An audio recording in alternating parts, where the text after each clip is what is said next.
आऊज़ु बिल्लाहि मिनश्शैतानिर्रजीम बिस्मिल्लाहिर्रहमानिर्रहीम। नाज़रीन सलामुन अलैकुम, मैं हूँ समीना ज़ैदी। पेश है प्रोग्राम करबला। इस प्रोग्राम में हम इमाम हुसैन अलैहिस्सलाम और करबला के पैगाम का जिक्र करते हैं। आज हम आपके सामने इमाम ज़ैनुल आबिदीन अलैहिस्सलाम की हालात ज़िंदगी पर रोशनी डालने की कोशिश करेंगे। जैसा कि सब जानते हैं कि करबला की जंग एक ऐसी जंग है जिसे दुनिया के हर मज़हब और मिल्लत के लोग जानते हैं और समझते हैं, और ये भी जानते हैं कि रसूल अकरम सल्लल्लाहु अलैहि वसल्लम के नवासे इमाम हुसैन अलैहिस्सलाम, उनके भाई, भतीजे, बेटे, असहाब सब इस जंग में शहीद हुए। यहाँ तक कि मासूम बच्चे 3 दिन की भूख और प्यास में यजीद के जुल्म सितम का निशाना बने। इन मुक़द्दस हस्तियों की शहादत के बाद बेरिदा नामों से पैगंबर को दयार बदयार फिराया गया। इमाम हुसैन अलैहिस्सलाम के बेटे जनाब सैयद सज्जाद, जो कि असर आशूर इमाम मज़लूम की शहादत के वक्त बीमार थे, इसलिए वो जंग में नहीं शामिल थे, या यूँ कह सकते हैं कि अल्लाह इमामत को बचाना चाहता था। अब इमाम हुसैन अलैहिस्सलाम के बाद जनाब सैयद सज्जाद ही वक्त के इमाम थे और इस काफ़िले के मुहाफ़िज़ भी। जब यह काफ़िला करबला से ले जाया गया तो जनाब सैयद सज्जाद को तौक़ और सलासिल में जकड़ा गया, पैरों में बीड़ी और हाथों में हथकड़ी पहनाकर करबला से कूफा और कूफा से शाम ले जाया गया। तारीख़ में ऐसा जुल्म किसी असीर के साथ न हुआ। ये आले रसूल थे, मोहम्मद के नवासे और उनके बेटे, जिन्होंने दीन इस्लाम की बका के लिए अपनी कुर्बानी पेश की और दीन इस्लाम को बचा लिया। करबला का एक पहलू ये है कि जिसमें कुर्बानी और शहादत है, और दूसरा पहलू जिसमें इस कुर्बानी और पैगाम को लोगों तक पहुंचाया गया। अगर ऐसा ना होता तो इस्लाम शायद हम तक ना पहुंच पाता। इमाम मज़लूम की शहादत के बाद यजीद की पूरी कोशिश थी कि करबला के वाक़े की खबर किसी को ना हो और इसे लोगों तक ना पहुंचने दिया जाए, बल्कि उसकी तो कोशिश ये थी कि लोगों तक ये बात पहुंचाई जाए कि इमाम हुसैन अलैहिस्सलाम बागी थे, वो यजीद के ख़िलाफ़ बगावत कर रहे थे, और इसी वजह से ये जंग पेश आई। यजीद ने इसके लिए करबला के असीरों को कैदी बनाया और लोगों पर माल दौलत लुटाकर अफवाहें फैलाईं। कौम और मुल्क के बड़े बड़े लोगों को बुलाकर गलत पैगाम दिया। इमाम सज्जाद अलैहिस्सलाम ने यजीद के चालों को समझकर उसे उसकी हैसियत और मकाम बता दिया।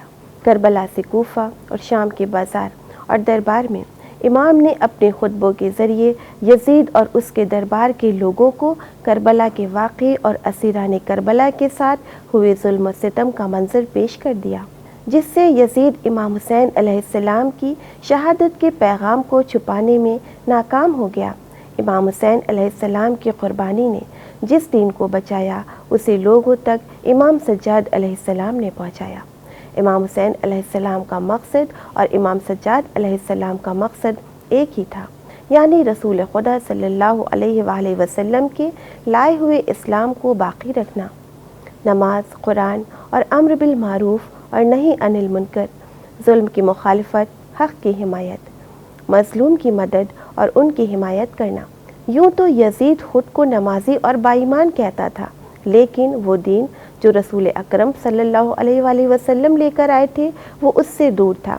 इमाम सज्जाद अलैहिस्सलाम ने कूफा और शाम में इमाम हुसैन अलैहिस्सलाम के मकसद को बचाकर असली इस्लाम को सबके सामने पेश कर दिया, ताकि लोग ज़ाहिरी और असली इस्लाम, यजीदी और हुसैनी इस्लाम का फ़र्क समझ लें। जब आपने शाम के दरबार में खुतबा देना चाहा तो मिंबर पर जाने के लिए यजीद से कहा, अगर तेरी इजाज़त हो तो मैं भी इन लकड़ियों के ढेर पर बैठ जाऊं। इमाम मिंबर को शक्ल की बुनियाद पर मिंबर नहीं कह रहे थे, बल्कि उसकी हकीकत दुनिया को बता रहे थे।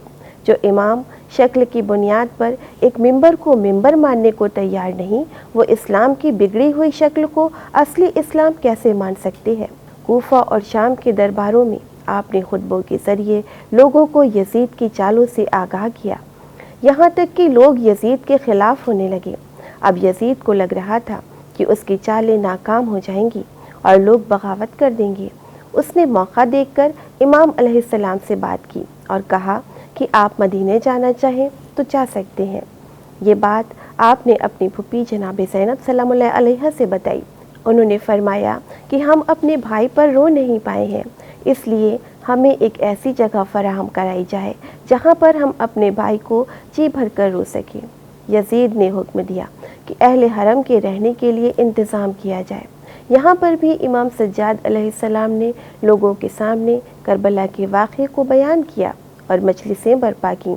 لوگ پرسے کے لیے آتے رہے، اور جب اہل حرم اپنے شہیدوں پر رو لیے اور یزید نے حکم رہائی دیا اور یہ لٹا ہوا قافلہ مدینے آ گیا۔ مدینے آ کر لوگوں نے امام سجاد علیہ السلام کو ان کے جد کا پرسہ دیا۔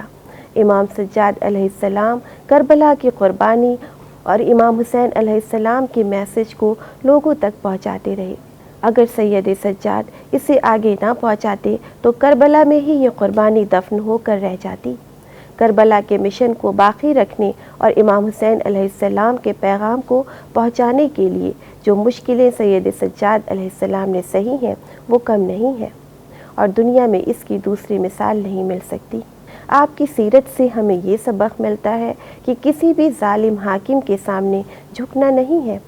جیسا کہ امام اسیری کے عالم میں ہتھکڑی اور بیڑی پہنے ہوئے بھوکے پیاسے اپنی ماں، بہن اور پھوپھیوں کو رسن بستہ اور بے پردہ دیکھ رہے تھے، اس حالت میں بھی اللہ سے شکوہ نہیں کیا اور نہ ہی ظلم کے سامنے جھکے، یہاں تک کہ ہر مارکے پر کامیاب رہے۔ امام سجاد علیہ السلام کی سیرت تھی کہ ہر مصائب کو برداشت کرتے ہوئے کربلا، کوفہ اور شام کے مارکے کو سر کیا اور امام حسین علیہ السلام کا پیغام ہر طرف پہنچا دیا۔ مظلوم کی پکار ہے بیمار کربلا، ٹھوکر سے ظلم و جور کو برباد کر دیا، کیا تیری کارزار ہے بیمار کربلا۔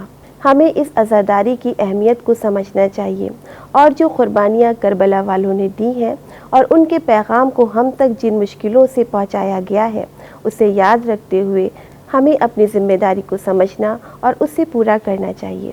امام سجاد علیہ السلام کی سیرت پر عمل کرتے ہوئے مصائب پر صبر کرنا، ظلم کے خلاف آواز اٹھانا اور مظلوم کی حمایت کرنا جیسی صفات کو اپنے کردار کا حصہ بنانا چاہیے۔ اسی کے ساتھ ناظرین ہمیں اجازت دیجیے، انشاءاللہ پھر حاضر ہوں گے۔ دعاؤں میں یاد رکھیے گا، تب تک کے لیے خدا حافظ۔